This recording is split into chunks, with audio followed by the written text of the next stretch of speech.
जय शिवराय. नमस्कार शेतकरी बांधवांनो, आपण पाहणार आहोत कृषी उत्पन्न बाजार समिती जुन्नर उपबाजारावर आळेफाटा येथील कांदा बाजारभाव 17 डिसेंबर 2024 रोजीचे मंगळवारचे. आज आळेफाटा येथे कांदा आवक 39,581 तब्बल कांदा आवक आली होती. बाजारभाव फुल साईज मोठे गोळे कांदे काही निवडक वकले ही 300 ते 321 रुपयाने विकली गेली, तर कांदा एक नंबर 260 ते 280 रुपये असा एक नंबर कांद्याला बाजारभाव होता. सुपर मीडियम कांदे 2 नंबर 230 ते 250 रुपये असा सुपर मीडियम कांद्यांना बाजारभाव होता. गोल्टी व गोल्टा 150 ते 220 रुपये असा गोल्टी व गोल्ट्याला बाजारभाव पाहायला मिळाला.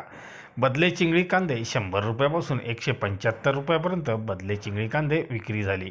आळेफाटा ते आठवड्यातून 3 दिवस मंगळवार, शुक्रवार आणि रविवार असे 3 दिवस लिलाव असतात. धन्यवाद. व्हिडिओ आवडला शेअर व लाईक नक्कीच करा. चॅनलला सबस्क्राईब करा. बेल आयकॉनला